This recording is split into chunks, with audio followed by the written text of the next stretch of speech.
अब दोनों opposite direction में हो तो इसके लिए एक चीज़ पॉजिटिव है तो दूसरी चीज़ नेगेटिव है, इनका प्रोडक्ट डेफिनेटली नेगेटिव होगा। और क्योंकि ये एसएचएम परफॉर्म कर रहा है, इसको हम एसएचएम के कॉन्सेप्ट से इजीली सॉल्व कर सकते हैं। रेस्ट से स्टार्ट किया है तो ये उसका एक्सट्रीम पोजीशन हुआ। जेईई एडवांस में आया हुआ क्वेश्चन है, कॉन्सेप्ट्स रिवाइज हो जाएंगे इससे, थोड़े से मल्टीपल कॉन्सेप्ट्स आएंगे। चलो देखते हैं, समझते हैं। तो देखो सिंपल सिचुएशन में जब सिलेंड्रिकल वायर होता है तो सिलेंड्रिकल वायर में रेजिस्टेंस जब हम लिखते हैं तो रेजिस्टेंस हो जाता है रो एल बाय ए। इसमें लेंथ एल ये होता है। एंड पॉइंट्स को ज्वाइन करने वाले स्ट्रेट वायर से अगर हम रिप्लेस कर दें तो उस स्ट्रेट वायर पर भी उतना ही फोर्स लगेगा। कंडीशन है कांस्टेंट मैग्नेटिक फील्ड होना चाहिए। यही नहीं और भी क्वेश्चंस प्रैक्टिस में कीजिए, खूब सारे क्वेश्चंस प्रैक्टिस कीजिए। Hello students, how are you? आज हम 50 इंपॉर्टेंट क्वेश्चंस देखेंगे जो आपको जेईई 2026 से पहले करके जाने चाहिए। इससे आपके सारे कॉन्सेप्ट्स लगभग रिवाइज हो जाएंगे और ये बहुत इंपॉर्टेंट क्वेश्चंस हैं रिक्वायर्ड फॉर योर प्रैक्टिस। तो आइए मेरे साथ। पहला question, a particle starts moving rectilinearly at t equals to 0 such that its velocity v changes with time t according to this equation. T is in seconds, v is in meter per second. Time interval for which the particle retards. तो किस time interval में particle retard करेगा? अब retardation का क्या मतलब होता है? रिटार्डेशन मतलब जब वेलोसिटी और एक्सेलरेशन ऑपोजिट डायरेक्शन में हो ताकि स्पीड डिक्रीज करे। So for retardation V and A are in opposite direction.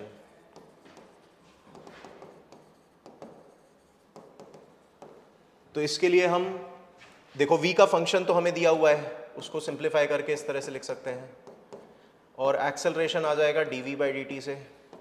इसको अगर हम डिफरेंशिएट करें तो 2t - 1 आ रहा है। अब दोनों ऑपोजिट डायरेक्शन में हो तो इसके लिए एक चीज पॉजिटिव है तो दूसरी चीज नेगेटिव है, इनका प्रोडक्ट डेफिनेटली नेगेटिव होगा। So a into V less than 0 जब होगा तब पार्टिकल डेफिनेटली रिटार्ड कर रहा होगा। तो यहाँ से हमें ये एक इनइक्वालिटी मिल जाएगी जिसका सॉल्यूशन हम लिख लेंगे। इसको नंबर लाइन पे प्लॉट करते हैं तो ये इक्वेशन जब 0 हो रही है उसके लिए टाइम है 0, हाफ सेकेंड और 1 सेकेंड। और यहाँ पर ये पॉजिटिव मिलेगा एक्सप्रेशन, यहाँ पर नेगेटिव मिलेगा, यहाँ पर पॉजिटिव मिलेगा। इसलिए this is the required answer जब एक्सेलरेशन और वेलोसिटी दोनों ऑपोजिट डायरेक्शन में है। तो टाइम के लिए आंसर हो गया 1/2 से 1 सेकेंड। देयरफॉर कौन सा ऑप्शन सही है? Option B is correct. ठीक है, अगले क्वेश्चन पर आते हैं। Particle is moving with the velocity of k y I cap plus x j cap, k is a constant, general equation of its path. हमें इसके पाथ की इक्वेशन फाइंड करनी है। तो देखें तो यहाँ पर हमें x डायरेक्शन में वेलोसिटी का कंपोनेंट और y डायरेक्शन में वेलोसिटी का कंपोनेंट दिया हुआ है। इसको हम इस तरह से लिख लेते हैं, vx is ky, vy is kx। vx को फर्दर क्या लिखा जा सकता है ताकि हम इक्वेशन ऑफ पाथ तक पहुंच सकें? तो vx को हम लिख सकते हैं dx by dt। Equation of path में हमें एक इक्वेशन चाहिए between y coordinate and x coordinate, क्योंकि y और x कोऑर्डिनेट के बीच में रिलेशन चाहिए।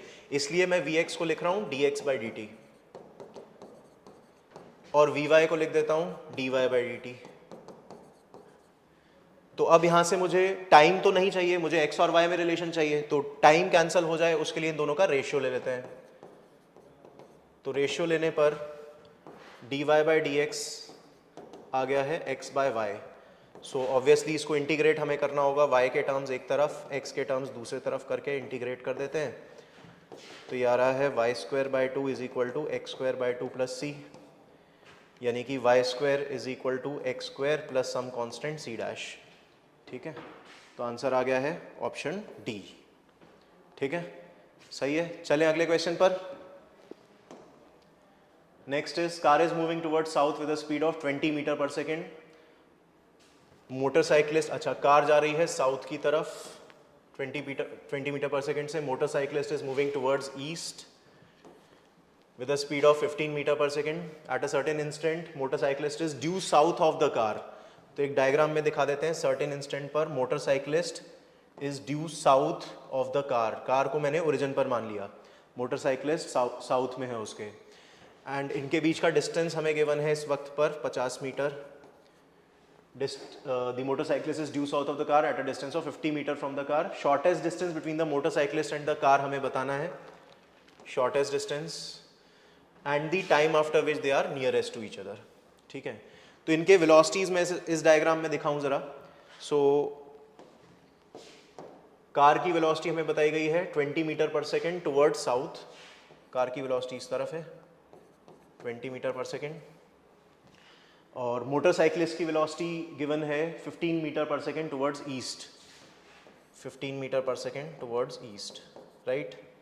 ठीक है, तो अब अगर इस सिचुएशन को हम कार के फ्रेम से सॉल्व करें, तो कार के फ्रेम से जब हम सॉल्व करेंगे तो कार खुद को स्टेशनरी समझेगी और कार की वेलोसिटी रिवर्स करके हम मोटरसाइकिलिस्ट पर अप्लाई कर देंगे.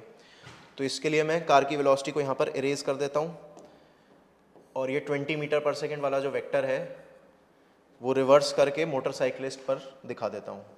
तो इस तरह से 20 metre per second reverse velocity car की हमने मोटरसाइकिलिस्ट पर लगा दी है. तो फिर अब इन दोनों का जो रिजल्टेंट वेक्टर आएगा, रिलेटिव वेलोसिटी डिनोट करेगा ये मोटरसाइकिलिस्ट का कार के रिस्पेक्ट में. तो इस रिलेटिव वेलोसिटी से मोटरसाइकिलिस्ट इस डायरेक्शन में बढ़ता जाएगा, राइट. मोटरसाइकिलिस्ट इस डायरेक्शन में आगे जा रहा है और कार को लग रहा है मैं अपनी जगह पर स्टेशनरी हूँ, है ना. Car is stationary at its own place. इसको लग रहा है मैं अपनी जगह से नहीं हिल रहा और मोटरसाइकिलिस्ट इस रास्ते पर जा रहा है. तो शॉर्टेस्ट डिस्टेंस इनके बीच में कैसे मिल जाएगा? अगर मैं यहाँ से एक परपेंडिकुलर ड्रॉप कर दूँ तो ये वाला जो लेंथ है इसको नाम दे देते हैं CP. CP is the shortest distance. अब शॉर्टेस्ट डिस्टेंस फाइंड करने के लिए देखो यहाँ पर जो एक वेक्टर ट्राइंगल दिख रहा है या वेक्टर का पैरेललोग्राम दिख रहा है, इसमें ये एंगल हम थीटा मान लेते हैं अगर, तो tan थीटा हम निकाल पाएंगे. tan थीटा इज, ये वाला वेक्टर है 20, tan थीटा इज 20/15 यानी कि 4/3, तो थीटा आ गया है 53 डिग्री. ठीक है, तो ये वाला एंगल हो गया 37 डिग्री. 37 डिग्री हमें पता है, ये लेंथ 50 मीटर पता है, तो शॉर्टेस्ट डिस्टेंस कितना आ गया? 50 sin 37. शॉर्टेस्ट डिस्टेंस आ गया है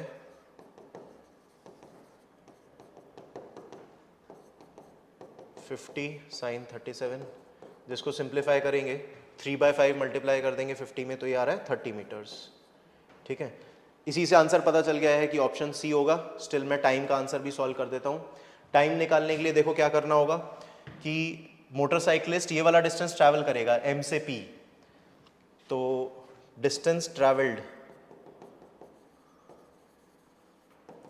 इज M से P वाला डिस्टेंस विच इज 50 का cos 37 कंपोनेंट, 50 cos 37. ठीक है, अब इतना डिस्टेंस ट्रैवल करने में टाइम कितना लगेगा? सो time is distance by speed. 50 cos 37 divided by कितनी स्पीड से ये ट्रैवल कर रहा है. सो ऑब्वियसली इस डायरेक्शन में मोटरसाइकिलिस्ट जो जा रहा है वो रिलेटिव वेलोसिटी से जा रहा है जो 15 और 20 का रिजल्टेंट है. 15 और 20 का रिजल्टेंट आ जाएगा 25. ठीक है, तो ये आ गया है 2 cos 37 या 2 × 4/5 यानी 8/5 यानी 1.6 सेकेंड्स. ठीक है, तो आंसर इज सी. चलते हैं अगले क्वेश्चन पर. चलिए आते हैं नेक्स्ट क्वेश्चन पर. Boxes of masses 2 kg and 8 kg are connected by a massless string passing over a smooth pulley. Calculate time taken by box of mass 8 kg. 8 kg वाले block को कितना टाइम लगेगा starting from rest ground तक आने में, to strike the ground. Okay, तो पहले तो इनका FBD बना करके इनका एक्सेलरेशंस फाइंड कर लेते हैं. सो 2 kg के FBD में टेंशन ऊपर की तरफ लग रहा है, 20 न्यूटन का फोर्स नीचे की तरफ लगेगा. इसका एक्सेलरेशन मैंने A1 मान लिया ऊपर की तरफ. 8 kg के FBD में देखोगे अगर यहाँ पर टेंशन T है तो इस स्ट्रिंग में टेंशन 2T आ जाएगा. 8 kg पर 2T का टेंशन लगेगा. ठीक है, तो 2T टेंशन ऊपर, 80 न्यूटन नीचे और इसका एक्सेलरेशन मैं A2 नीचे की तरफ मान लेता हूँ. ठीक है, तो अब यहाँ से इनके बीच में कंस्ट्रेंट रिलेशन भी है एक, जो सिग्मा T डॉट A = 0 से हम समझ सकते हैं कि देखो इस पर टेंशन T और इस पर टेंशन 2T लग रही है, तो कंस्ट्रेंट रिलेशन से क्या एक्सेलरेशन आ जाएगा? रिलेशन इनके बीच में कंस्ट्रेंट रिलेशन जो आ जाएगा दैट इज A1 = 2A2. ये तो आ गया कंस्ट्रेंट रिलेशन. और न्यूटन सेकेंड लॉ की इक्वेशंस अगर हम लिखें 2 kg पर t माइनस 20 इज 2a1 और 8 kg पर है 80 minus 2t is equal to 8a2। यहाँ से मुझे t एलिमिनेट करना है, तो t एलिमिनेट करने के लिए मैं फर्स्ट इक्वेशन में 2 मल्टीप्लाई कर देता हूँ और इन दोनों इक्वेशंस को ऐड कर देता हूँ। तो देखते हैं, यहाँ से 2t तो हो गया कैंसिल, बचेगा क्या 80 माइनस 40 इज इक्वल टू, यहाँ से आ रहा है 4a1 प्लस 8a2। अब मुझे चाहिए 8 kg का एक्सेलरेशन, 8 kg का एक्सेलरेशन मैंने a2 माना हुआ है, तो a2 यहाँ पर बचा रहे और a1 को एलिमिनेट कर देते हैं, यहाँ से a1 को 2a2 पुट कर देते हैं। तो यहाँ से 40 इज इक्वल टू 8a2 यहाँ पर भी हो जाएगा, 8a2 यहाँ पर भी है, तो 16a2 आ गया है। सो a2 इज 40/16, 4 से कैंसिल हो जाएगा, तो 10/4 यानी कि 2.5 मीटर पर सेकेंड स्क्वायर का डाउनवर्ड एक्सेलरेशन आ गया है 8 kg ब्लॉक का, है ना। तो 8 kg ब्लॉक को 20 सेंटीमीटर का डिस्टेंस ट्रैवल करने के लिए कितना टाइम लगेगा, तो इसके लिए इक्वेशन लिख देते हैं हम। अब इसको भी मीटर्स में लेना होगा, s is equal to ut plus half at square में s is 0.2 metres, u is 0, half into a which is 2.5 into T square. तो यहाँ से सिंप्लीफाई करेंगे तो टी स्क्वायर का वैल्यू आ रहा है 0.2 को, ओके तो ये हो गया 0.4/2.5, मल्टीप्लाई करने के बाद 0.4/2.5 यानी कि 4/25, तो t का वैल्यू यहाँ से स्क्वायर रूट लेकर के 2/5 यानी कि 0.4 सेकेंड्स आ गया है। 0.4 seconds is given in option D. ठीक है, समझ में आ गया। चलो नेक्स्ट क्वेश्चन पर। 2 particles of mass m each. अच्छा, ये क्वेश्चन जेईई एडवांस में आया हुआ है ना, और रिवीजन के लिए इसमें थोड़े से मल्टीपल कॉन्सेप्ट्स हैं, तो इससे हम रिवीजन कर पाएंगे थोड़ा। 2 पार्टिकल्स हैं जिनके मास m गिवन है, tied to a light string of length 2a। String का लेंथ इधर भी a इधर भी a दिखाया हुआ है। Is kept on a frictionless horizontal surface with string held tight so that each mass is at a distance a from the centre p। अब centre से p डिस्टेंस पर इस पॉइंट से पकड़ करके f फोर्स से हम ऊपर की तरफ खींच रहे हैं इसको। Mid point of the string is pulled vertically upwards with a small but constant force f। Important बात है कि कांस्टेंट फोर्स से खींच रहे हैं। तो particles move towards each other on the surface, magnitude of their acceleration when the separation between them becomes 2x। इनका acceleration का वैल्यू हमें बताना है जब इनके बीच का सेपरेशन 2x हो जाए, है ना। तो अगले स्लाइड पे चलते हैं, इस डायग्राम को उस सिचुएशन में हम बना लेते हैं। एक सेकेंड। तो जब दोनों पार्टिकल्स के बीच में, दोनों मासेस के बीच में डिस्टेंस 2x बचा है, सो ऑब्वियसली स्ट्रिंग का ये सिचुएशन हो चुका होगा। स्ट्रिंग का लेंथ दोनों तरफ a था, यहाँ से F फोर्स से ऊपर की तरफ हम पुल कर रहे हैं। तो यहाँ स्ट्रिंग में जो कुछ टेंशन होगा उसको मैं T दिखा देता हूँ, इस पॉइंट को A कह देते हैं, और इस मास का FBD में अगर हम देखेंगे तो T इस तरफ एक्ट कर रहा है, ठीक है। ये वाला एंगल मैं थीटा मान लेता हूँ। तो देखो, हमें acceleration of this mass find करना है, इस पार्टिकल का एक्सेलरेशन फाइंड करना है, और फ्लोर पर ये एक दूसरे की तरफ इस तरह से जा रहे होंगे। स्ट्रिंग को हम ऊपर की तरफ पुल कर रहे हैं, दोनों पार्टिकल्स इस तरह से एक दूसरे की तरफ जा रहे हैं। सो एक्सेलरेशन जो पार्टिकल का हो जाएगा, इस डायरेक्शन में एक्सेलरेट कर रहा है ये वाला पार्टिकल, इसका एक्सेलरेशन इस तरफ में जो फोर्स आ रहा है that is T cos theta. तो T cos theta by M, ठीक है। ये एक्सेलरेशन है जो मुझे सिंप्लीफाई करना है। अब t का वैल्यू रिक्वायर्ड होगा। t का वैल्यू फाइंड करने के लिए हम पॉइंट A पर इक्वेशन लिख देते हैं, न्यूटन सेकंड लॉ की इक्वेशन लिखेंगे। इसका कुछ एक्सेलरेशन होगा ऊपर की तरफ, बट क्योंकि इसका मास 0 है, ये स्ट्रिंग पर पॉइंट है, इसका मास 0 होने के कारण इस पर जब मैं न्यूटन सेकंड लॉ की इक्वेशन लगाऊंगा तो it will convert into Newton's first law, equilibrium की इक्वेशन में कन्वर्ट हो जाएगा, क्योंकि F net is equal to M A. अगर मैं अप्लाई कर रहा हूं फॉर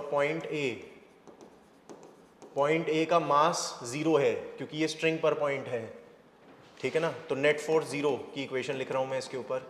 तो फिर फोर्सेस बैलेंस करूं, अगर देखो यहाँ पर टेंशन का कंपोनेंट जो नीचे की तरफ आएगा वो F को बैलेंस कर रहा होगा अगर इक्विलिब्रियम की इक्वेशन हम लिख रहे हैं।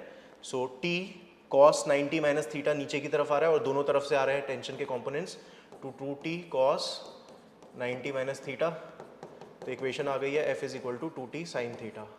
यहाँ से T का वैल्यू हमें मिल गया है F बाय 2 साइन थीटा। ये वैल्यू हम ऊपर वाली इक्वेशन में पुट कर देते हैं, तो acceleration is T cos theta by m। T t का वैल्यू हमने पुट किया f/2 sin थीटा, साथ में है cos थीटा बाय m, तो आंसर आ रहा है f/2m इंटू कॉट थीटा। अब कॉट थीटा को इस ट्राइंगल से हम सब्सटीट्यूट कर सकते हैं। इस ट्राइंगल से कॉट थीटा यानी कि base is x and perpendicular का लेंथ पाइथागोरस से इस राइट एंगल ट्राइंगल में देखें तो इसका लेंथ आ रहा है √(a² - x²). ठीक है, so this is the answer. देखते हैं कौन से ऑप्शन में है, fx/2m √(a² - x²).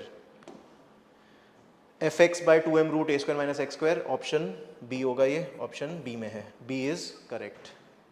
चलो आगे चलते हैं।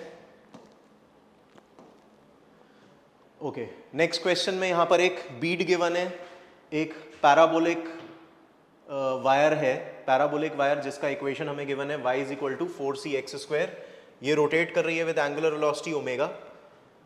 ओमेगा का वैल्यू हमें बताना है, कोई फ्रिक्शन नहीं है यहाँ पर, ओमेगा का वो वैल्यू बताना है ताकि ये मास इस पर्टिकुलर पोजीशन पर स्टेशनरी रहे, है ना। तो इस पर्टिकुलर पोजीशन पर ये मास अगर स्टेशनरी है, चलो डायग्राम में देखते हैं, समझते हैं।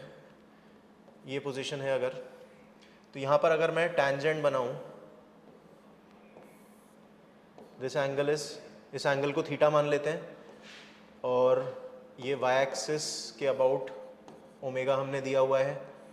ये रेडियस जिस रेडियस के सर्कुलर पाथ में ये बीड घूम रहा है, that radius is given as a। वो रेडियस, ये वाला डिस्टेंस गिवन है हमें, x कोऑर्डिनेट जो इस बीड का है a। ठीक है, तो इतने रेडियस के सर्कुलर पाथ में घूम रहा है। इसके FBD में अगर हम देखें तो mg डाउनवर्ड्स, और यहाँ से normal reaction perpendicular to the wire लग रहा होगा, है ना। तो इस डायरेक्शन में नॉर्मल रिएक्शन एक्ट कर रहा है। देखें ये एंगल थीटा किधर पहुंच जाएगा, ये थीटा है तो ये भी एंगल थीटा आ गया, ये एंगल 90 - थीटा, तो नॉर्मल रिएक्शन का वर्टिकल से एंगल थीटा मिल रहा है हमें। तो फिर यहाँ से हम इक्वेशंस लिख सकते हैं कि n sin theta is providing the centripetal acceleration, so mass into centripetal acceleration which is ω² into r, radius of circular path is a। और y डायरेक्शन में अगर फोर्सेस बैलेंस करें तो n cos theta equal to mg।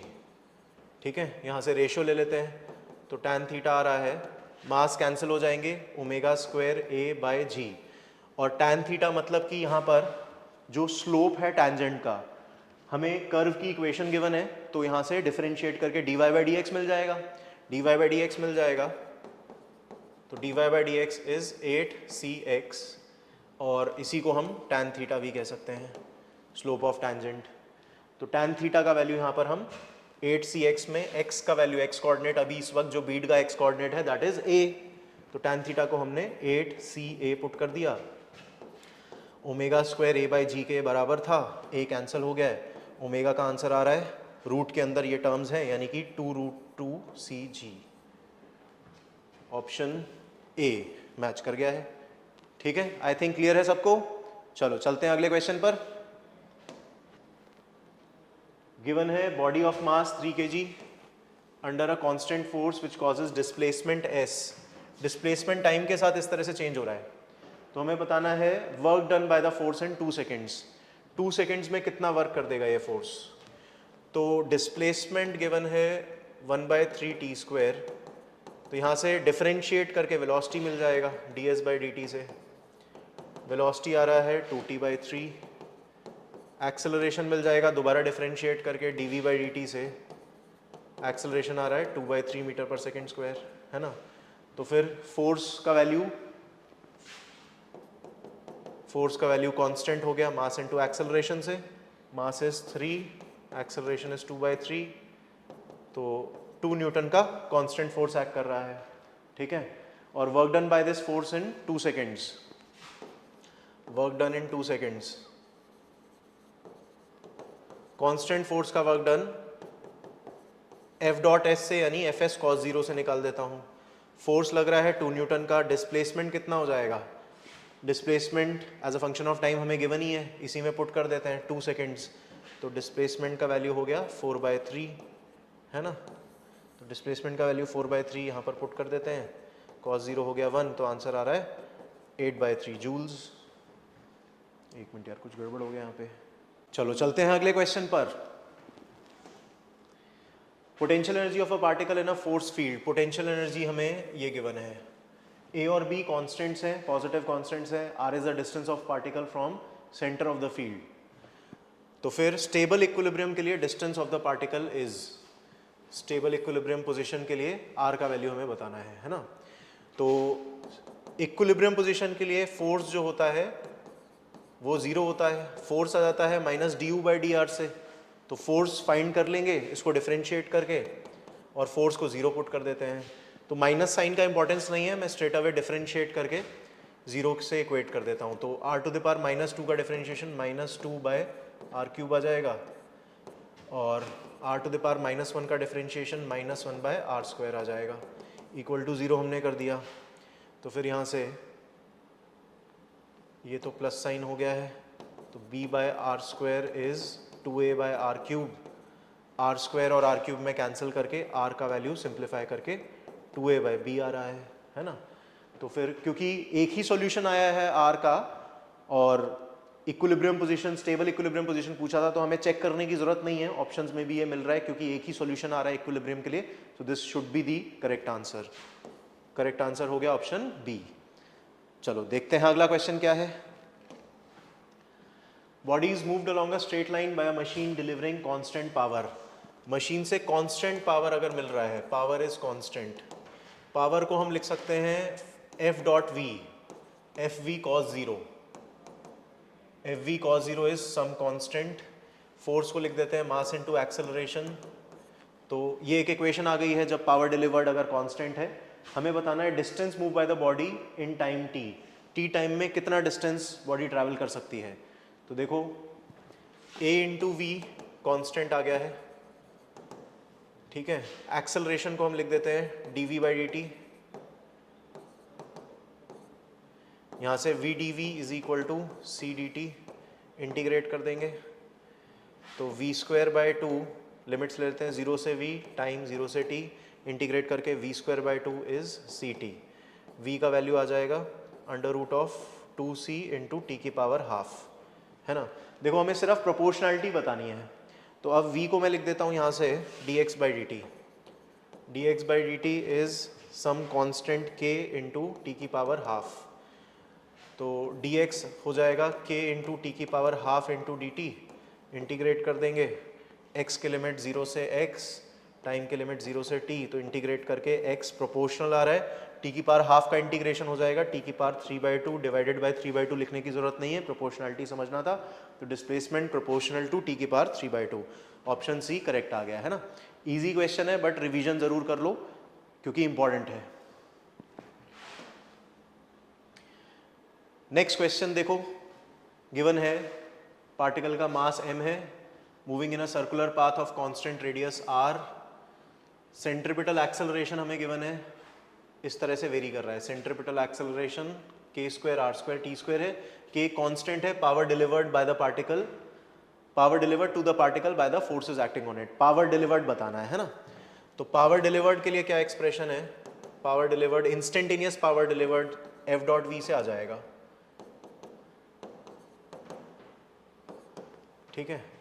Instantaneous power delivered हम इस तरह से निकाल सकते हैं जिसमें फोर्स जो है ये नेट फोर्स होगा, ठीक है। अब नेट फोर्स का डॉट प्रोडक्ट वेलोसिटी के साथ जब हम करेंगे तो इसमें वेलोसिटी टेंजेंशियल डायरेक्शन में है और नेट फोर्स में एक कंपोनेंट आएगा रेडियल फोर्स का और एक कंपोनेंट आएगा टेंजेंशियल फोर्स का। तो रेडियल फोर्स और टेंजेंशियल फोर्स का जब डॉट प्रोडक्ट हम इस तरह से वेलोसिटी से कर रहे हैं, क्योंकि रेडियल फोर्स वेलोसिटी के परपेंडिकुलर रहेगा, इसलिए F R vector dot V vector वाला टर्म तो हो जाएगा जीरो, ये टर्म हो जाएगा जीरो, क्योंकि रेडियल फोर्स रेडियस के अलॉन्ग है, वेलोसिटी टेंजेंट के अलॉन्ग है, ये दोनों 90 डिग्री एंगल पर हैं, तो इसलिए टेंजेंशियल फोर्स का डॉट प्रोडक्ट वेलोसिटी से करना है, ठीक है ना। तो इससे हमें पावर मिल जाएगा।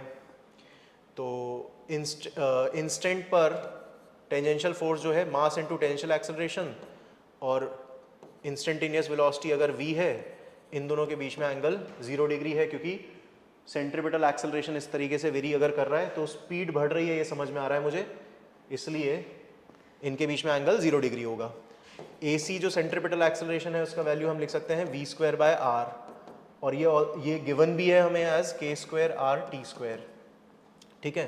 तो वी स्क्वायर का वैल्यू आ रहा है K square R square T square, और वी का वैल्यू यहाँ से आ जाएगा के आर टी, और इसको डिफरेंशिएट कर देंगे तो tangential acceleration D by D T से आ जाता है। टेंशियल एक्सेलरेशन आ रहा है के आर। अब ये वैल्यूज़ यहाँ पर पुट कर देते हैं, ठीक है। ये अलग से मैंने वर्किंग कर दिया यहाँ पर। टेंजेंशियल एक्सेलरेशन पुट कर दिया हमने के आर, वी को हमने पुट कर दिया के आर टी, तो आंसर आ रहा है M K square R square T. M K square R square T, option B is correct, है ना। चलो अगला क्वेश्चन देखते हैं।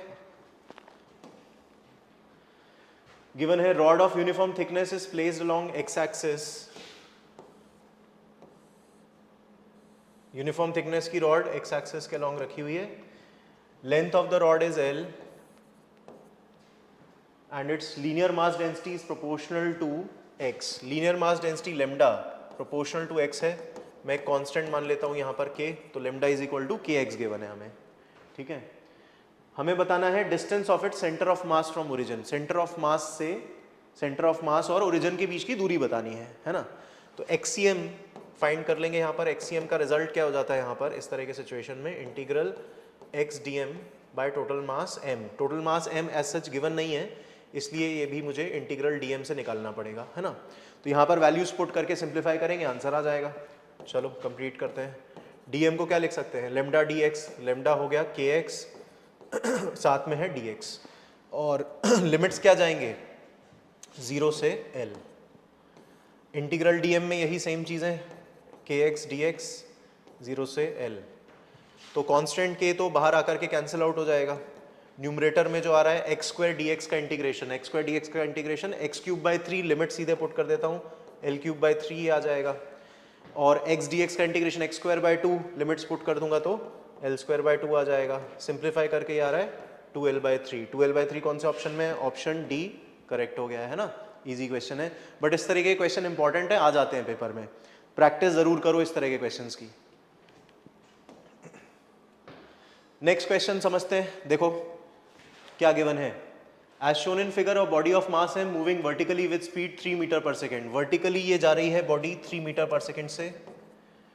Hits a smooth fixed incline plane, fixed है ये अपनी जगह पर। Rebounds with a velocity VF in the horizontal direction. इस डायरेक्शन में वीएफ स्पीड से ये फाइनली रिबाउंड किया है।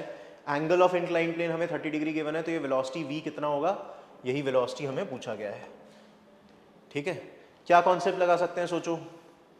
तो जब कोलिजन हुआ है यहाँ पर, कौन सा फोर्स है जो इंपल्सिव हुआ है, the force which has become impulsive is the normal reaction. Incline plane से जो नॉर्मल रिएक्शन लगा है वो इंपल्सिव हो गया है ना।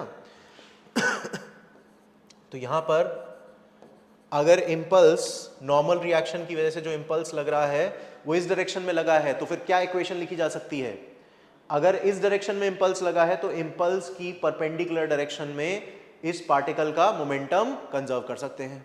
यानी कि initial velocity and final velocity along the incline plane will remain same, क्योंकि एक ही ऑब्जेक्ट है, उसका ही मोमेंटम हमें कंजर्व करना है इस डायरेक्शन में। तो मोमेंटम में जो मास आएगा दोनों तरफ, तो वो तो कैंसिल आउट हो जाएगा। तो इम्पल्स की परपेंडिकुलर डायरेक्शन में इसका वेलोसिटी ही सेम रहेगा। ये इक्वेशन हम लिख देते हैं। तो एंगल समझने के लिए मैं एक बार डायग्राम यहाँ बना देता हूँ। इस तरह से आया, इस तरह से रिबाउंड हो गया, ठीक है। दिस एंगल इज 30 डिग्री, और डाउनवर्ड डायरेक्शन में वेलोसिटी थी 3 मीटर पर सेकेंड। इस डायरेक्शन में वेलोसिटी है v जो हमें फाइंड करना है, vf फाइंड करना है। और अलोंग द इंक्लाइन प्लेन इन दोनों के कंपोनेंट्स इक्वेट कर देते हैं। तो 3 का cos 60 कंपोनेंट आएगा इस तरफ, और vf का cos 30 कंपोनेंट आएगा इस तरफ, ठीक है। तो 3/2 इज vf इंटू √3/2। यहाँ से आंसर आ गया √3। v का आंसर आ रहा है √3 मीटर पर सेकेंड। ये गिवन है ऑप्शन बी में। तो देखो सिंपल सा कॉन्सेप्ट है, कॉन्सेप्ट क्लिक करेगा तो जल्दी से आंसर आ जाएगा। इजी है क्वेश्चन, बट कॉन्सेप्ट अप्लाई हो रहा है। चलो देख, ओके, इलेक्ट्रोस्टैटिक्स का क्वेश्चन है। देखो क्या गिवन है, 2 charges Q1 and Q2 separated with distance d placed in a medium. Medium का डाइलेक्ट्रिक कांस्टेंट k गिवन है। तो what will be the equivalent distance between the charges in air for the same electrostatic force. अभी जो electrostatic force है इन charges के बीच में medium में, electrostatic force in medium and electrostatic force in air दोनों same रहने चाहिए, ठीक है, ऐसा क्वेश्चन में बताया गया है। तो मीडियम में इलेक्ट्रोस्टैटिक फोर्स कितना लग रहा होगा, नेट इलेक्ट्रोस्टैटिक फोर्स जो किसी भी एक चार्ज पर लग रहा होगा वो मैं लिख देता हूँ 1/4πε0 into epsilon R. Epsilon R यानी डाइलेक्ट्रिक कांस्टेंट के गिवन है, Q1 Q2/r²। अच्छा अभी कितना डिस्टेंस है, सेपरेशन है d, मीडियम में जब ये चार्जेस हैं तो सेपरेशन है d, ठीक है। ये चीज़ बराबर होगी एयर में लगने वाले नेट इलेक्ट्रोस्टैटिक फोर्स पर, फोर्स के बराबर होगी जो एक चार्ज पर लग रहा है, वो फोर्स है 1/4πε0 Q1 Q2 bye distance square. हमें यही डिस्टेंस पूछ रहे हैं कि एयर में कितना डिस्टेंस होना चाहिए ताकि ये फोर्सेस बराबर रहें। तो ये दोनों फोर्सेस अगर मैं इक्वेट कर रहा हूँ तो कुछ चीज़ें कैंसिल आउट हो रही हैं, Q1 Q2 और 4πε0 कैंसिल हो रहा है, तो इक्वल क्या आ रहा है, kd² इक्वल टू r²। यहाँ से r का वैल्यू आ गया √k इंटू डी, ठीक है ना। तो this is the answer, √k into D given in option C, ठीक है। इजी क्वेश्चन है, सिंपल कॉन्सेप्ट, सारे सिंपल कॉन्सेप्ट्स भी रिवाइज करो और उसके बाद मुश्किल वाले भी रिवाइज करो। 5 charges each of magnitude plus q are placed at the corners of a regular hexagon of side A। एक रेगुलर हेक्सागन के 5 कॉर्नर्स पर चार्जेस रखे हैं, एक कॉर्नर पर नहीं रखा हुआ है। Find magnitude of electric field eight centroid O। Centroid O पर इलेक्ट्रिक फील्ड का मैग्नीट्यूड फाइंड करना है ना।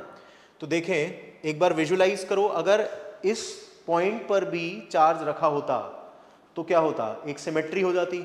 सिमेट्री के कारण O पर नेट इलेक्ट्रिक फील्ड कितनी हो जाती, सिमेट्री के कारण नेट इलेक्ट्रिक फील्ड हो जाती 0, है ना। तो अभी 5 चार्जेस हैं, उनकी वजह से कितनी फील्ड होगी, एक्चुअली देखो ये दोनों का फील्ड हो रहा है कैंसल्ड आउट, ये दोनों का फील्ड हो रहा है कैंसल्ड आउट। तो इस पॉइंट पर जो फील्ड बच रहा है केवल इस चार्ज की वजह से बच रहा है, तो इस चार्ज की वजह से जो फील्ड बच रहा है वो पॉइंट पर वही लिख देते हैं, that will be the answer. तो सिंपल क्वेश्चन है, ओ पॉइंट पर नेट इलेक्ट्रिक फील्ड केवल इस चार्ज की वजह से आ रहा है, बाकी चार्जेस की वजह से कैंसल आउट हो रहा है। तो कितना हो जाएगा ये डिस्टेंस कितना गिवन है हमें, रेगुलर हेक्सागन है साइड ए का, तो अगर साइड ए का हेक्सागन है ये, सो ऑब्वियसली यहाँ पर सेंटर से ज्वाइन कर देते हैं हम वर्टाइसेस को, तो ये इक्विलैटरल ट्राइंगल बनता है ना। तो ये सारे डिस्टेंसेस ए के बराबर हैं, जो साइड ऑफ हेक्सागन है उसके बराबर हैं। तो इलेक्ट्रिक फील्ड ओ पर एक चार्ज की वजह से, केवल इस चार्ज की वजह से कितनी इलेक्ट्रिक फील्ड आ जाएगी, kq by distance square which is a square. तो आंसर हो गया kq by a square, option D. आसान क्वेश्चन है ये वाला। नेक्स्ट क्वेश्चन समझते हैं, इलेक्ट्रिक फ्लक्स से रिलेटेड। एक infinite long linear charge given है हमें, जिसका linear charge density lambda given quantity है, passes through a sphere of radius r। एक स्फेयर से ये वायर पास कर रही है। Electric flux through the surfaces, कितना इलेक्ट्रिक फ्लक्स लिंक्ड है इस स्फेरिकल सरफेस के साथ। सो ऑब्वियसली किस पे बेस्ड है ये क्वेश्चन, ये बेस्ड है गॉस लॉ पर। गॉस लॉ क्या बताता है हमें, गॉस लॉ बताता है कि flux link with a close surface is q enclosed by epsilon not. कितना चार्ज एनक्लोज्ड है, इस पूरे लाइन चार्ज का कितना पार्ट एनक्लोज्ड है वो जरा निकाल देते हैं पहले तो ये लेंथ, ये डिस्टेंस x गिवन है, रेडियस r गिवन है, तो फिर ये वाला लेंथ कितना आ जाएगा, ये लेंथ आ जाएगा पाइथागोरस से। अगर मैं इस लेंथ को कह देता हूँ कि ये y है, तो ये लेंथ आ जाएगा √r² माइनस x², ठीक है ना। चार्ज एनक्लोज्ड कैसे लिख सकते हैं अब, इतने पार्ट में कितना चार्ज एनक्लोज्ड है, that will be lambda into length enclosed. Length enclosed कितना हो गया 2y, और y जब हम यहाँ से पुट कर देंगे तो आंसर आ रहा है 2 lambda √r² minus x² by epsilon not, ठीक है ना।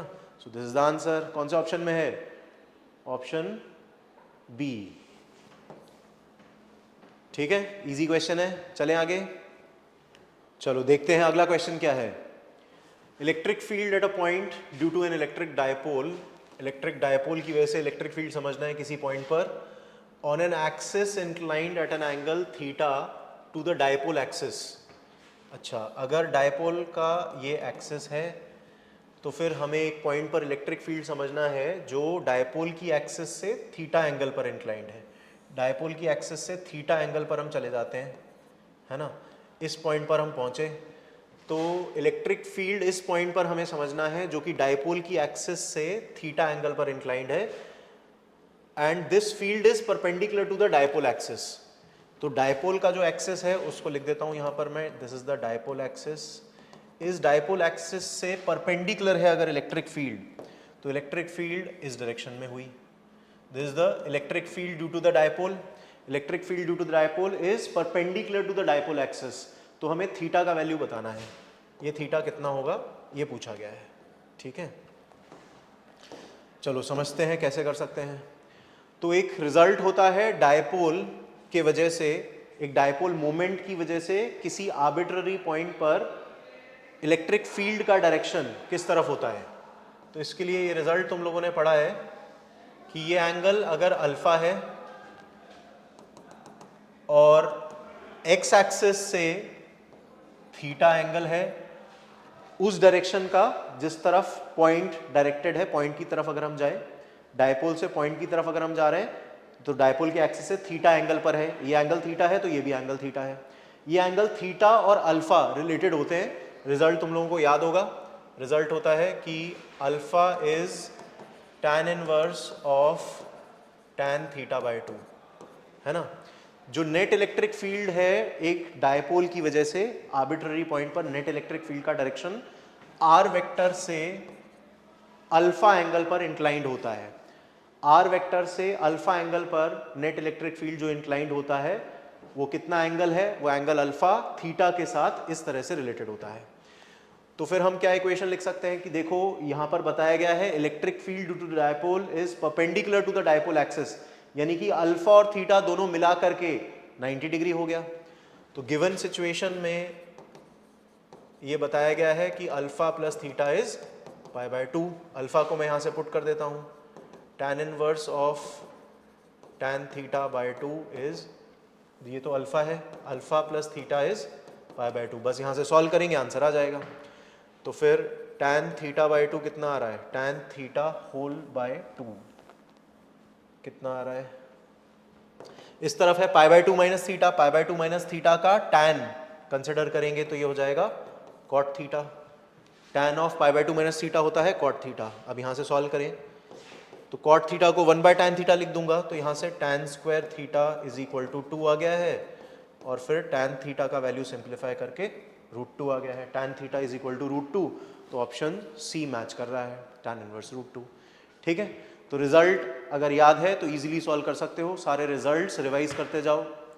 चलो अगला क्वेश्चन देखते हैं क्या है। नेक्स्ट क्वेश्चन में गिवन है कि दो कॉन्सेंट्रिक स्फेयर्स हैं रेडियस ए और बी के, डायग्राम में समझें। रेडियस ए और बी के दो कॉन्सेंट्रिक स्फेयर्स हैं, एक minute.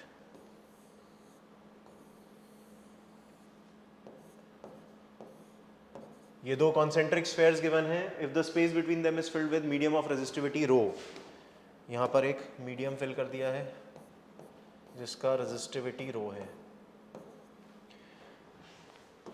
Then resistance of the inner gap between the two spheres will B.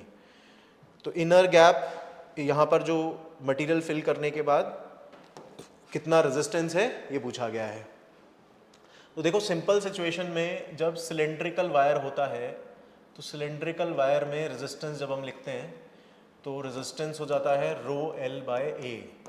इसमें लेंथ एल ये होता है जिसको करंट ट्रैवल करता है, और ए एरिया ये एरिया होता है जिसको करंट परपेंडिकुलरली क्रॉस करता है।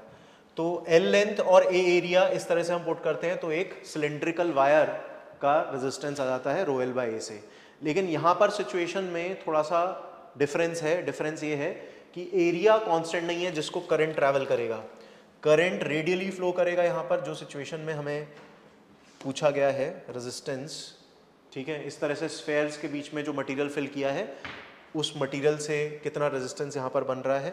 तो करंट क्योंकि रेडियली ट्रैवल करेगा इस तरह से बिटवीन दीज टू कंडक्टर्स, तो एरिया कांस्टेंट ना होने के कारण हमें एलिमेंट लेकर के इंटीग्रेट करके नेट रेजिस्टेंस फाइंड करना पड़ेगा। ठीक है, तो एलिमेंट लेते हैं एक, तो यहाँ पर एक एलिमेंट कंसिडर किया जाए एक्स रेडियस और dx थिकनेस का, x रेडियस और dx थिकनेस का ये एक एलिमेंटल शेल कंसिडर कर रहा हूँ, ठीक है। x रेडियस और dx थिकनेस का एलिमेंटल शेल कंसिडर किया हमने, इसका थिकनेस है dx, ठीक है। तो इस एलिमेंटल शेल का स्मॉल रेजिस्टेंस कितना हो जाएगा, पहले तो वो लिख देते हैं, स्मॉल रेजिस्टेंस dr। यहाँ से समझते हुए रो एल बाय ए में कितना लेंथ करंट ट्रैवल कर रहा है, इस एलिमेंट में कितना लेंथ ट्रैवल कर रहा है करंट। तो एक्चुअली करंट क्योंकि रेडियली ट्रैवल करेगा, तो फिर ये जो लेंथ ट्रैवल कर रहा है दैट इज dx। इस एलिमेंट से रिलेटेड लेंथ जो करंट ट्रैवल करेगा दैट लेंथ इज dx। तो रो एल बाय ए कितने एरिया को परपेंडिकुलरली क्रॉस कर रहा है करंट। इस सिचुएशन में एलिमेंट के लिए ध्यान दें, कितने एरिया को परपेंडिकुलरली क्रॉस कर रहा है current, that area is 4 pi x square, जो कर्व्ड सरफेस एरिया है, curved surface area of the sphere, है ना। तो dr ये आ गया, तो नेट रेजिस्टेंस कैसे आ जाएगा, इंटीग्रल ऑफ dr से, क्योंकि इस तरह के सभी छोटे छोटे पतले पतले स्फेयर्स जो हैं, ये सभी स्फेयर्स एक दूसरे के साथ सीरीज में है, क्योंकि इनमें से सेम करंट ट्रैवल करेगा, इसलिए इंटीग्रल dr से आंसर आएगा। तो कांस्टेंट क्वांटिटीज बाहर आ गए, रो बाय 4 पाई, इंटीग्रल के अंदर है dx by X square, X के लिमिट्स a से b, है ना। तो यहाँ से रो बाय 4 पाई तो बाहर कांस्टेंट है, इंटीग्रेशन में -1 बाय एक्स आ जाएगा, और लिमिट्स जब हम पुट करेंगे तो माइनस साइन के कारण मैं यहाँ पर पहले लोअर लिमिट पुट कर देता हूँ, माइनस साइन है क्योंकि, तो 1 by A minus 1 by B. Obviously resistance positive आना चाहिए और ये टर्म पॉजिटिव आएगा, तो आंसर हमारा किससे मैच कर रहा है, करेक्ट ऑप्शन इज बी, ठीक है। तो थोड़ा इंटीग्रेट करके इस तरह से नेट रेजिस्टेंस हमने निकाला। चलो देखें अगला क्वेश्चन। ओके देखो नेक्स्ट क्वेश्चन में स्टार बना हुआ है, इस स्टार वाले क्वेश्चन में हमें नेट रेजिस्टेंस फाइंड करना है, इक्विवेलेंट रेजिस्टेंस फाइंड करना है, कौन से पॉइंट्स के बीच में, ए और बी के बीच में। सो आई थिंक रिलेट कर पा रहे हो, ए और बी के बीच में नेट रेजिस्टेंस अगर फाइंड करना है, एक एक्सिस ऑफ सिमेट्री हमें नजर आ रही है, this is the axis of symmetry, ठीक है ना। इस एक्सिस ऑफ सिमेट्री के अबाउट अगर मैं सर्किट को फोल्ड कर दूं, ठीक है, तो ये पॉइंट्स ओवरलैप कर जाएंगे। हमें गिवन है किन्हीं भी दो एडजासेंट डॉट्स के बीच में रेजिस्टेंस R गिवन है, ठीक है। तो फिर इक्विवेलेंट सर्किट क्या बन जाएगा, मैं उसको सिंप्लीफाई करके दिखा देता हूँ, और इन पॉइंट्स को कुछ नाम देता हूँ, ये वाला पॉइंट है 1, ये वाला पॉइंट है 2, ठीक है।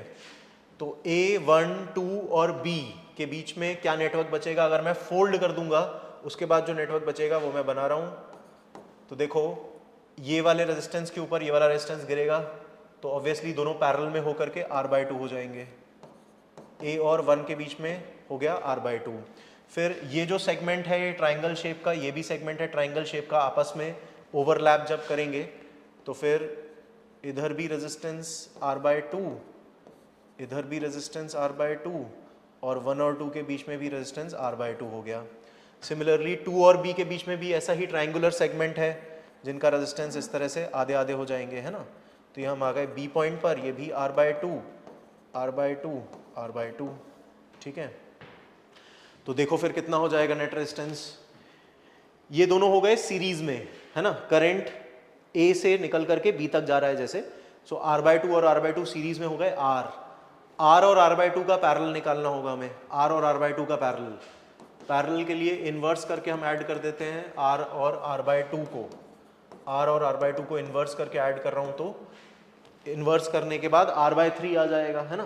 तो दिस रेजिस्टेंस इज R/3, तो ये भी R/3 है, तो टोटल कितना हो गया, R/3 plus R/3 plus R/2, यानी 2R/3 plus R/2, 2R/3 plus R/2 को सिंप्लीफाई कर देते हैं, एलसीएम में है 6, 4R प्लस 3R से आंसर आ रहा है 7R/6, 7R/6 गिवन है ऑप्शन सी में, ऑप्शन सी इज करेक्ट, ठीक है। सिमेट्री पे बेस्ड क्वेश्चन था, सिमेट्रिकल पॉइंट्स इजीली नजर आ रहे हैं एक्सिस ऑफ सिमेट्री से, तो सिंप्लीफाई कर दिया, फोल्ड कर दिया एक्सिस ऑफ सिमेट्री के अबाउट। चलो अगला क्वेश्चन देखें। गिवन है एक infinite ladder, voltage V is applied between the points A and B, A और B के बीच में V वोल्ट्स अप्लाई किया गया है, ठीक है। This applied value of voltage is halved after each section, after each section, जैसे ये रिपीटिंग सेक्शन है R1 R2, फिर ये R1 R2 R1 R2, each section cross करने के बाद वोल्टेज आधा हो जा रहा है, ये V है तो यहाँ पर वोल्टेज हमें बताया जा रहा है कि V/2 हो चुका है ना। Applied voltage is halved after each section, तो ऑप्शंस में देखो हमें R1/R2 का रेशियो निकालना है, ठीक है। चलो देखते हैं इसको कैसे किया जा सकता है। तो ऑब्वियसली इनफाइनाइट लैडर के सिचुएशन में मैं देखूं, अगर यहाँ ध्यान से देखें तो ये जो मैंने रेड कलर से अभी लाइन बनाई है, इसके राइट साइड में जो सर्किट है और जो ओरिजिनल सर्किट है दोनों सेम ही है, क्योंकि इनफाइनाइट लैडर के सिचुएशन में यहाँ पर भी इनफाइनाइट इस तरीके के एलिमेंट्स लगे हुए हैं, ठीक है ना। तो अगर मैं यहाँ पर नाम दे दूँ इन दोनों पॉइंट्स को C एंड D, तो C और D के बीच में वही नेटवर्क है, टोटल वही नेटवर्क है जो A और B के बीच में है, ठीक है। तो फिर A और B के बीच का रेजिस्टेंस अगर मैं कह दूं कि X है, A और B के बीच का रेजिस्टेंस अगर X ओम है, सो ऑब्वियसली C और D के बीच का भी रेजिस्टेंस भी तो वही X ओम होगा, ठीक है। इनफाइनाइट लैडर का कॉन्सेप्ट है, अगर ये रेजिस्टेंस X है तो ये भी रेजिस्टेंस X है। तो इसी कॉन्सेप्ट को एक डिफरेंट सर्किट में यहाँ दिखा देते हैं कि A से शुरू करके R1 से पास करके हम C पॉइंट पर आए, C से एक रेजिस्टेंस है R2 और यहाँ पर B कनेक्टेड है, ठीक है। इतना सर्किट मैंने बनाया। इसके बाद आगे का जो सर्किट है वो टोटलिटी में ये पूरा इनफाइनाइट लैडर है जिसका रेजिस्टेंस मैंने X मान लिया, ठीक है। तो इसका रेजिस्टेंस अगर मैंने X मान लिया तो यहाँ पर C और D के अक्रॉस मैंने वही X रेजिस्टेंस लगा दिया है और ये रेजिस्टेंस भी X है, ठीक है। अब देखो एक और चीज जो बताई गई है कि AB के अक्रॉस वोल्टेज V है, CD के अक्रॉस वोल्टेज V/2 है, CD के अक्रॉस वोल्टेज V/2 है। इससे क्या समझ आ रहा है कि V वोल्टेज अगर V/2 में बट रहा है तो इससे कुछ इंटरप्रेट कर सकते हो, ये वाला V वोल्टेज आधा हो गया यहां पर। तो मुझे इससे ये समझ में आ रहा है कि ये रेजिस्टेंस अगर R1 है तो ये टोटल रेजिस्टेंस कितना होना चाहिए, ताकि टोटल V वोल्टेज इधर में और इधर में आधा आधा बढ़ जाए। तो मुझे समझ में आ रहा है ये R1 है तो ये भी R1 होना चाहिए, है ना। और फिर टोटल रेजिस्टेंस कितना होना चाहिए, टोटल रेजिस्टेंस R1 और R1 का सीरीज 2R1 हो जाएगा टोटल रेजिस्टेंस। तो मुझे समझ में आ गया कि X का वैल्यू 2R1 होगा, ठीक है। X का वैल्यू 2R1 होगा, क्योंकि तभी अगर ये R1 है ये भी R1 है तो बैटरी का V वोल्टेज इसके अक्रॉस और इसके अक्रॉस बराबर बराबर बढ़ जाएगा। तो ये वाला रेजिस्टेंस R1 है तो ये वाला भी रेजिस्टेंस R1 ही होना चाहिए, और टोटल रेजिस्टेंस इस सर्किट में R1 प्लस R1 करके टोटल रेजिस्टेंस 2R1 होना चाहिए, राइट। इसका मतलब ये वाला रेजिस्टेंस भी R1 है ना। तो अगर ये रेजिस्टेंस R1 है तो क्या इक्वेशन बन रही है कि R2 into X by R2 plus X is R1। X 2R1 है जैसा हमने समझा अभी, तो यहां से वैल्यू पुट करके सॉल्व कर देते हैं। R1 हो गया कैंसिल, इक्वेशन आ रही है 2R2 is R2 plus x को भी मैं पुट कर देता हूं, x हमें पता है 2R1 है, ठीक है। तो 2R2 is R2 plus 2R1, यहां से R2 is equal to 2R1 आ गया, और R1 बाय R2 का वैल्यू पूछा गया है ऑप्शंस में, R1 बाय R2 का वैल्यू आ गया है हाफ, है ना। कौन से ऑप्शन में है, ऑप्शन बी इज करेक्ट, ठीक है। तो सही तरीके से देखें तो इजीली हो जाएगा, कुछ चीज़ें जैसा मैंने समझाई वो इम्प्लीमेंट करके आंसर आ गया है। ओके, आगे चलते हैं, नेक्स्ट क्वेश्चन देखते हैं क्या है। नेक्स्ट क्वेश्चन में गिवन है straight conductor carrying current I splits into two parts as shown in the figure। Actually यहाँ से करंट I आ रहा है, एक रिंग गिवन है, ठीक है, यहाँ से करंट I आ रहा है और स्प्लिट कर जाएगा दो पार्ट्स में। ठीक है, तो इस तरफ I1 गया करंट, इस तरफ I2 गया और वापस मिल करके करंट I हो गया है ना। Radius of the circular loop is capital R, radius हमें R गिवन है।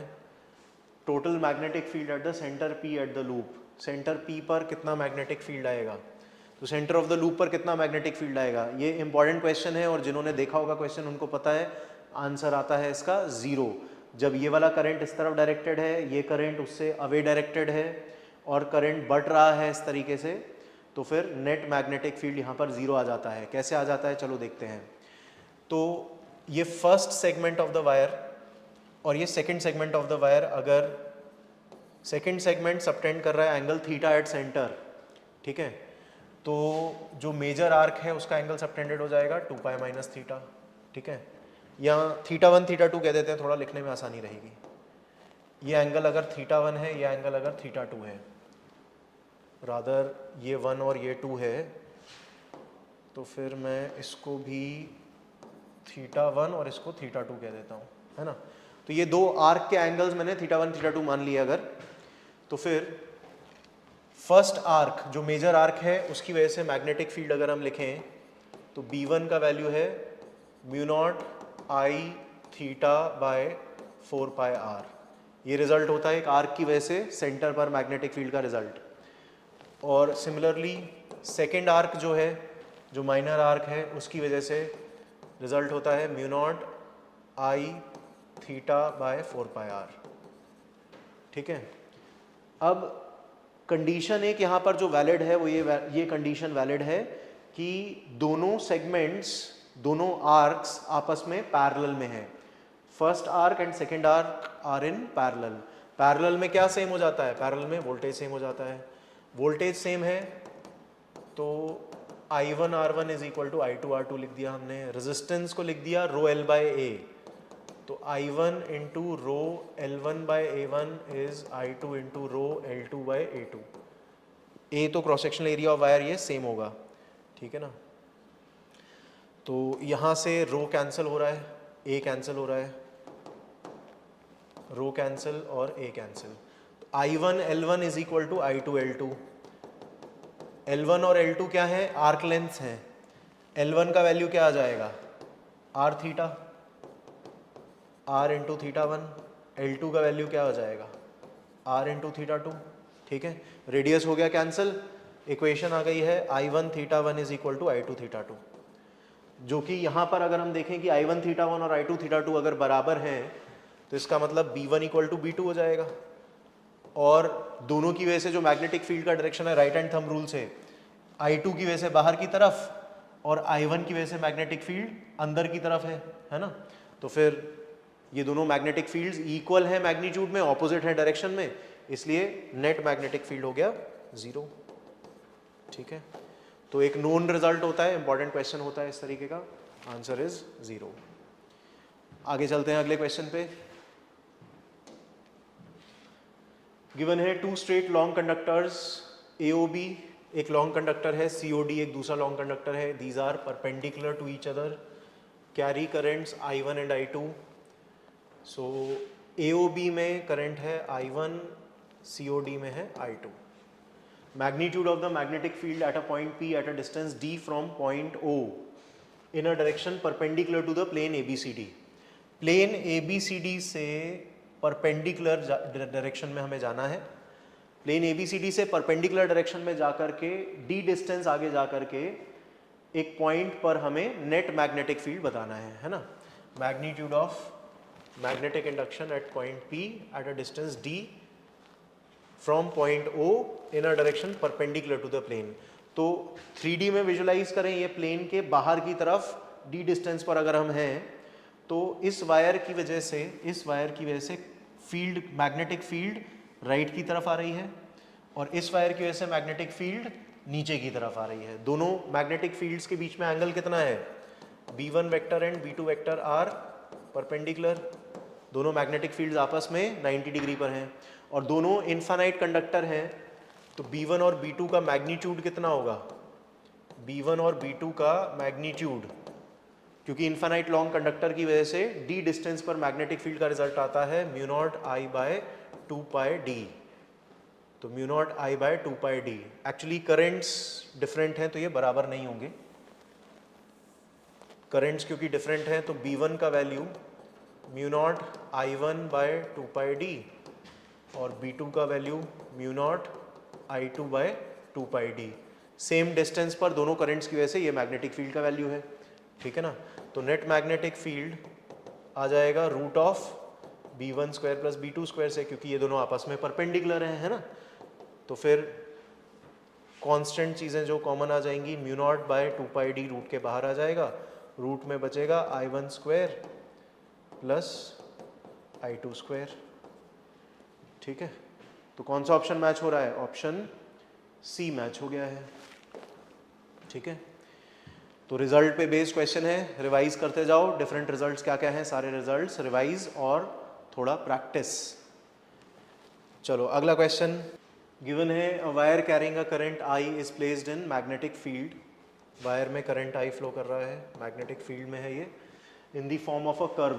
कर्व का इक्वेशन हमें गिवन है, तो इस पाथ के अलोंग ये वायर रखी हुई है, इक्वेशन गिवन है पाथ का, force acting on the wire.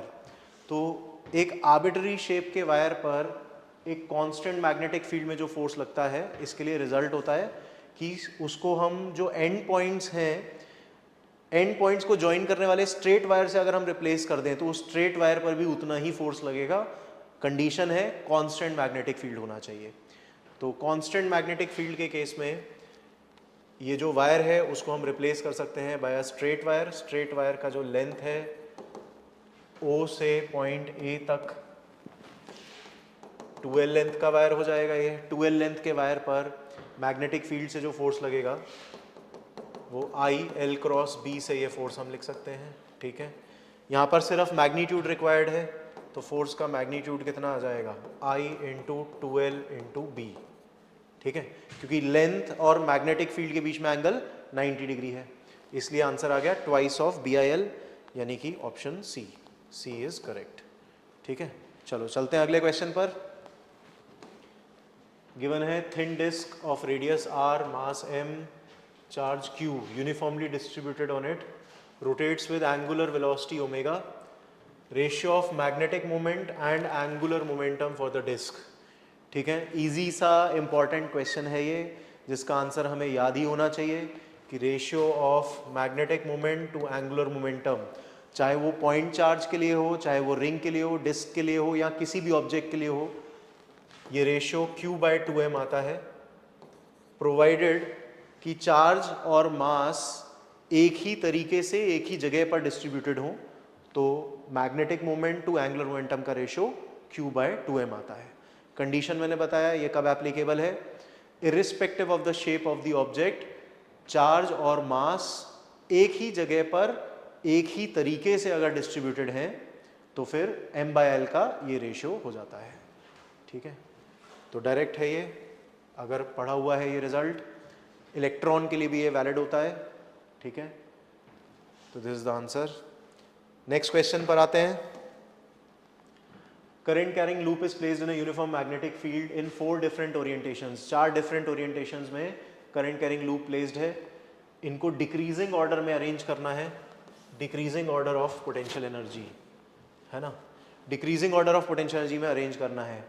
तो पोटेंशियल एनर्जी एक करंट कैरिंग लूप का मैग्नेटिक फील्ड में प्लेस्ड होने पर पोटेंशियल एनर्जी का रिजल्ट क्या होता है, potential energy is minus m vector dot b vector, यानी कि माइनस mb cos थीटा, ठीक है।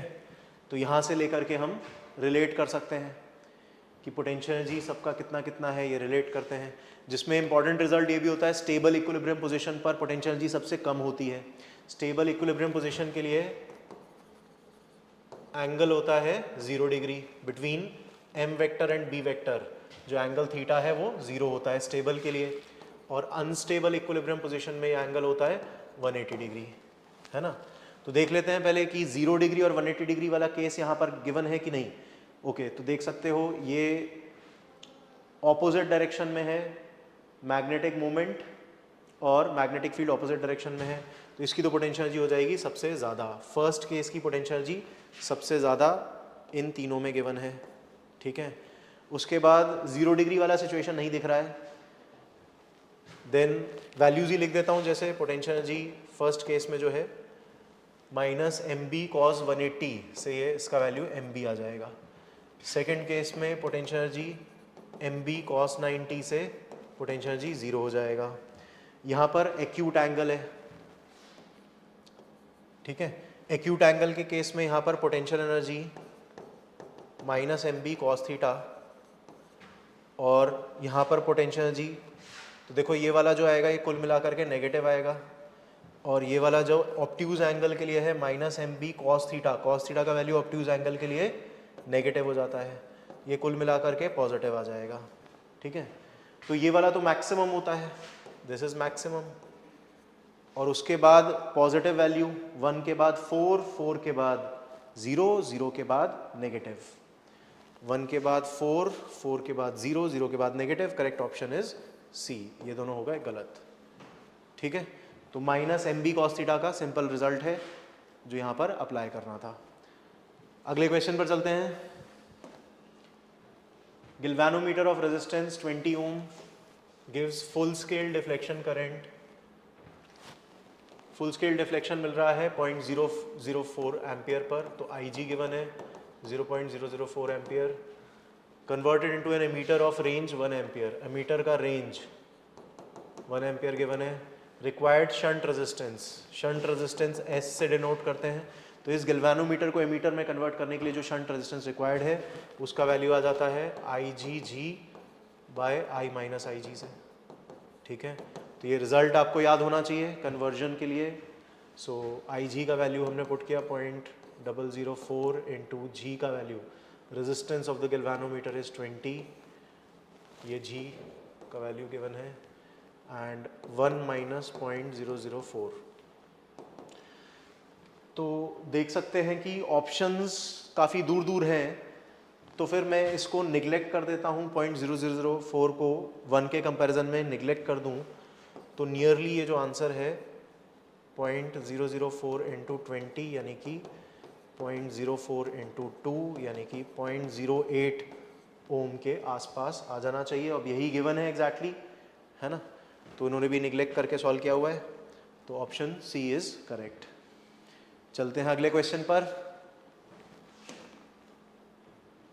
गिवन है conducting rod P Q of length L equals to 1 metre, conducting rod का लेंथ गिवन है हमें 1 metre, moving with uniform speed 20 metre per second, v given है 20 metre per second, magnetic field का value given है 4 tesla directed into the paper, capacitor of capacity 10 microfarad यहाँ पर connected है circuit में। देन ऑप्शंस देखें क्या पूछ रहे हैं, ऑप्शंस में charge on plate A and charge on plate B पूछा गया है, कितना होगा, ठीक है। तो देखो हमें पता है कि जब मैग्नेटिक फील्ड रीजन में कंडक्टर को मूव करते हैं, एक रॉड को मूव करते हैं, तो उसके एंड्स पे पोटेंशियल डिफरेंस आ जाता है, ईएमएफ डेवलप हो जाता है इसके एंड्स के अक्रॉस, ईएमएफ का वैल्यू BLV से आ जाएगा, सिंपल सिचुएशन है ये, BLV से ईएमएफ आ जाएगा, ठीक है। B का वैल्यू 4, लेंथ है 1 मीटर, V का वैल्यू है 20, तो 80 वोल्ट्स का पोटेंशियल ड्रॉप कैपेसिटर के अक्रॉस अगर आ गया है, तो charge on the capacitor Q is equal to CV से, C का वैल्यू 10 माइक्रोफेरेड और V का वैल्यू है 80, तो यहाँ से 800 माइक्रोकूलम का चार्ज आ जाएगा कैपेसिटर पर। अब कौन सा प्लेट पॉजिटिव होगा, कौन सा प्लेट नेगेटिव होगा, तो इसके लिए पोलैरिटी समझना पड़ेगा, इस रॉड में जो बैटरी लगेगा उसका पोलैरिटी। तो वेलोसिटी इस तरफ है, मैग्नेटिक फील्ड इस तरफ है, V क्रॉस B से पॉजिटिव चार्ज पर लगने वाला फोर्स आ जाता है, सो दैट मीन्स V इधर B इधर, V क्रॉस B से ऊपर की तरफ पॉजिटिव चार्ज फोर्स पर एक्ट, पॉजिटिवली चार्ज्ड पार्टिकल पर फोर्स ऊपर की तरफ लगेगा, वो अक्यूमुलेट होंगे top end of the rod पर, है ना। V और B से, V क्रॉस B से ऊपर की तरफ फोर्स लगा पॉजिटिव चार्ज पर, पॉजिटिव चार्ज यहाँ अक्यूमुलेट होगा रॉड पे, नेगेटिव चार्ज यहाँ अक्यूमुलेट होगा रॉड पर, इसलिए पोलैरिटी इस तरह से पॉजिटिव आएगी कि करंट ऐसे घूमेगा।